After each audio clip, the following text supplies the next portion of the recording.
ఈరోజు నేను సాంబార్ ఇంట్లో ఎంత సింపుల్గా చేసుకుంటానో మీతో కూడా షేర్ చేసుకుంటాను. సాంబార్ అంటే చాలా సింపుల్ అనిపిస్తుంది నాకు. ఎందుకంటే వెజిటేబుల్స్ అవన్నీ తెచ్చుకొని రెడీ చేసుకోవడం కంటే నాకు సాంబార్ సింపుల్ మెథడ్ అనిపిస్తుంది. ఇప్పుడు సాంబార్ చేయడానికి చూసుకుందాము.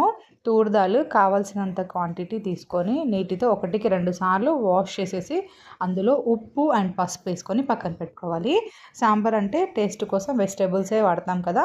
సో మనకి ఇప్పుడు ఎన్ని కూరగాయలు అయితే కావాలో అన్ని కూరగాయలు మంచిగా పొట్టంతా తీసుకొని వాటర్తో కడిగేసుకొని ముక్కలు చేసి పెట్టుకోవాలి. సాంబార్కి పెద్ద ముక్కలు అయితేనే బాగుంటుంది కాబట్టి నేను పెద్దగా కట్ చేసుకున్నాను. ఇందాక పప్పు నానబెట్టిన దాంట్లో ఇప్పుడు నేను కట్ చేసిన వెజిటేబుల్స్ అన్నీ యాడ్ చేసుకుంటున్నాను. సింపుల్గా అయిపోతుంది. మనం పప్పు నానబెట్టేసుకొని విజిల్లో పెట్టేసుకుంటే నేను ఇలానే యాడ్ చేసుకుంటాను. అప్పుడే సాంబార్ ఇంకా సింపుల్ అయిపోతుంది. వెజిటేబుల్స్ అన్నీ మంచిగా ఉడుకుతుంది. సో మనం 3 విజిల్స్ వచ్చేదాకా అయితే వెయిట్ చేయాలి కదా. సో లిడ్లో చేసేసుకున్న తర్వాత ఇప్పుడు మనం పోపు కోసం కావాల్సినవన్నీ అరేంజ్ చేసుకోవాలి. ఫస్ట్ చింతపండు కడిగేసి ఎంతకైతే కొంచెం చింతపండు అయితే సరిపోతుంది. సో కావాల్సినంత చింతపండు తీసుకొని 1కి 2 సార్లు కడిగేసి వాటర్ వేసి నానబెట్టేశాను.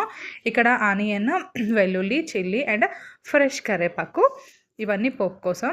సో నేను ఇక్కడైతే క్రష్ చేసేసుకుంటున్నాను. ఎందుకంటే పోపు చేసేటప్పుడు హరిబరిగా చేయడం కంటే ఇప్పుడే చేసుకొని పెట్టుకుంటే బెటర్ అని. సో నేను వెల్లుల్లి కూడా క్రష్ చేసుకున్నాను. ఇంకొక కప్ తీసుకొని మనకి కావాల్సినంత కారం. సో కారం ఎక్కువ తింటే కారం ఎక్కువ పెట్టుకోవచ్చు. And sambar powder. సో నేను కొంచెం కొంచెం తీసుకున్నాను. ఉండలు లేకుండా కొంచెం నీళ్ళు పోసేసి స్పూన్తో కలిపి పక్కన పెట్టేసుకోవాలి. అప్పుడే మనం పోపు పెట్టేటప్పుడు సింపుల్ అయిపోతుంది. ఇవన్నీ ఇలా ప్రిపేర్ చేసుకుంటే ఇప్పుడు.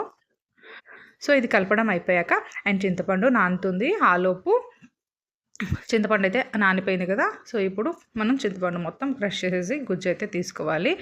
ఇంకా విజిల్స్ వచ్చేసాయి నాకు. ఆలోపు ఇప్పుడు పోపు వేసుకుంటున్నాను. ఇందాక మీకు చూపించాను కదా సింపుల్గా అయిపోతుందని. సో ఆయిల్, జీలకర్ర, ఎండుమిర్చి, కరివేపాకు, ఆనియన్ వేసుకొని కొంచెం తిప్పేసుకోవడమే. ఒక ఆనియన్ నేను వెజిటేబుల్స్తో పాటు పెట్టాను. ఇంకొక ఆనియన్ పోపులో పెడుతున్నాను. అప్పుడే టేస్టీగా ఉంటుంది సాంబార్.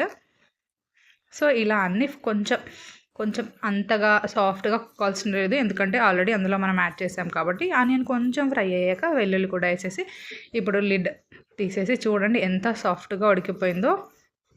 సో మనం కలిపితే చాలు స్మాష్ అయిపోతాయి. సో నేను ఇలా జాగ్రత్తగా కలిపేసి ఇప్పుడు వెల్లుల్లి పెట్టేసుకున్నాం కదా. ఇప్పుడు చింతపండు రసం, అందులో ఇందాక మనం కలుపుకున్న కారం అండ్ సాంబార్ మసాలా అండ్ కొంచెం పసుపు కలర్ కోసమని ఇవన్నీ యాడ్ చేసేసి కొంచెం ఉడికొచ్చాక మనం మంచిగా ఉండలు లేకుండా మనం వాటర్తో కలుపుకున్నాం కాబట్టి సో ఉండలు అయితే ఉండవు.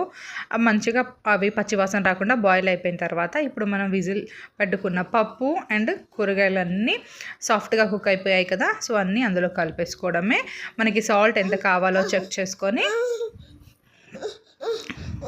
బాగా ఒక 5 to 10 మినిట్స్ హై ఫ్లేమ్లో పెట్టేసి మంచిగా ఉడికించుకోవాలి. ఇలా చేసుకుంటే సాంబార్ సింపుల్గా అయిపోతుంది అండ్ టేస్టీగా కూడా ఉంటుంది. వేడి అన్నంతో సర్వ్ చేసుకుంటే ఎంత బాగుంటుందో. అండ్ నా వీడియో నచ్చితే తప్పక లైక్ చేయండి అండ్ నా ఛానల్ని సబ్స్క్రైబ్ చేసుకోండి. Thanks for watching. ఇంకో వీడియోతో మీ ముందుకు వస్తాను.